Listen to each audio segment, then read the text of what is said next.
Hello, Cancer, Sun, Moon, Rising, and Venus signs. Kamusta kayo? Sana pa nasa mabuti kayong kalagayan. Welcome back po sa Star Tarot. At kung bago kayo rito, welcome din po kayo. Please subscribe, like, share my videos, and leave me a comment po kung naka-resonate kayo. Okay? Thank you. So, first message po ninyo ay Princess of Winter.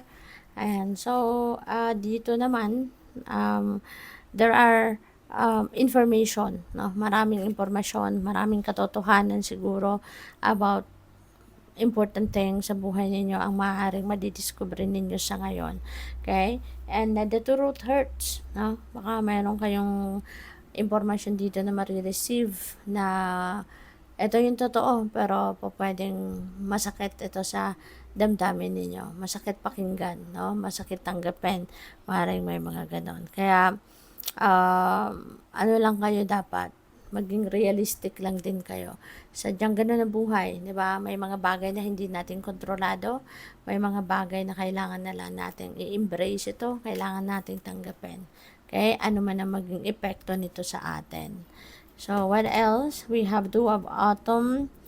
Ano to nagpapakita to na marami kayong ginagawa, busy kayong tao, marami kayong inaasikaso, no? You are multitasking, you're doing a lot of things, no, at the same time. So, pwedeng ganun. Kaya you are juggling multiple jobs siguro, or multiple priorities, or siguro marami kayong obligasyon na responsibilidad, no, na pinagkakaabalahan or ginagawa, no? Kaya kailangan mo din magpahinga, no? Even if you are enjoying what you are doing, even if you are enjoying or you love what you are doing, pero kailangan pa rin ng katawan natin ng pahinga. Kailangan pa rin natin mag-replenish tayo ng lost energy natin para lagi tayong rejuvenated, lagi tayong recharge. So, you will be able to perform the job well, no? Kasi kung pagod kayo, 'di ba? Parang mababawasan yung concentration ninyo, or po pwedeng mawala pa, 'di ba? Mawala sa sarili, 'di ba? Kung sobrang pagod na, sobrang antok na, pinipilit pa rin magtrabaho, so baka ma-compromise lang ang ginagawa ninyo. Kaya kailangan na kahit marami kayong ginagawa, magbigay pa rin kayo ng oras, panahon at attention sa sarili ninyo na makapagpahinga kayo. Okay? So, what else? We have life experience. Let go belief systems that no longer work for you. An important life-changing event is going to happen as well. A situation that leads to significant opportunities. So, maraming pagbabago dito ang pwedeng maganap sa buhay mo na, kumbaga, masasabi mo na this is once in a lifetime experience. And kung ano man ang event na to that is going to change the course of your life, mababago nito yung takbo ng buhay ninyo, mababago nito yung kalakaran, no, ng buhay ninyo. Kaya, maging handa ka lang for anything, no? Kasi hindi mo to alam hindi natin alam kung kailan yan mangyayari, or kung mangyayari yan sa buhay ninyo, depende yan sa inyong sitwasyon, 'di ba?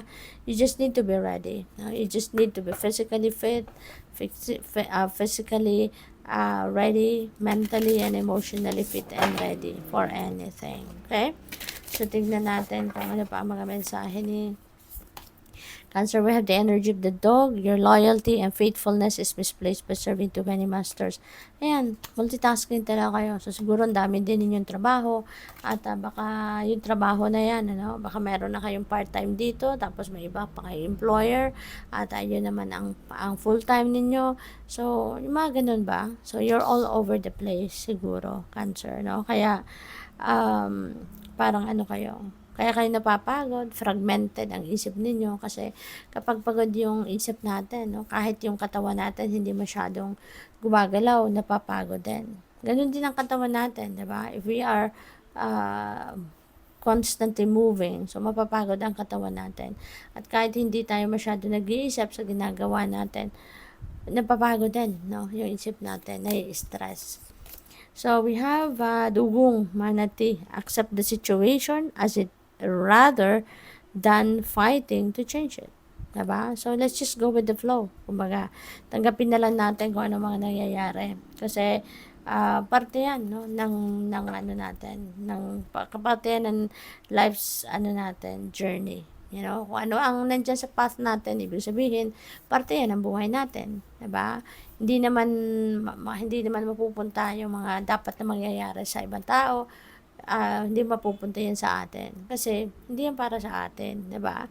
So, kung ano yung dumadating sa buhay natin, ano man nangyayari sa buhay natin, that is part of the divine plan na dapat mangyari sa buhay natin. Okay? So, what else? So, we have Kiwi. Do a walking meditation each day for the next week.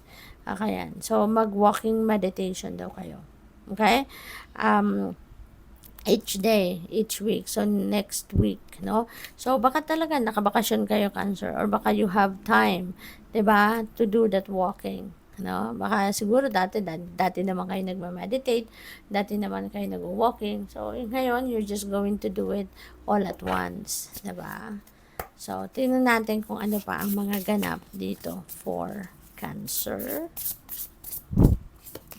We have persistence. Ayan. So, sipag nyo talaga, diba? Kaya, kahit pagod kayo, talagang nandiyan kayo, no? Talagang desidido kayo na gawin ng mga bagay na gusto ninyong gawin. Desidido kayo na i-pursue ang mga plans ninyo. You are going to be persistent hanggang sa marating ninyo ang tagumpay. So, we have shedding, life experience. Energy is also shedding old skin, diba? Tatanggalin mo na dito yung mga bagay na hindi na dapat, hindi na kailangan na nandiyan pa sa buhay mo. You are shedding old skin dito and you are embracing newness, you are embracing new life, so which is really good. Kasi ibig sabihin nito, na napansin nyo na-recognize nyo na kung ano yung mga bagay, tao, or even situation na hindi na to necessary sa buhay mo. Yan, na-recognize mo ng ganun talaga, kaya tatanggalin mo na yan sa buhay mo.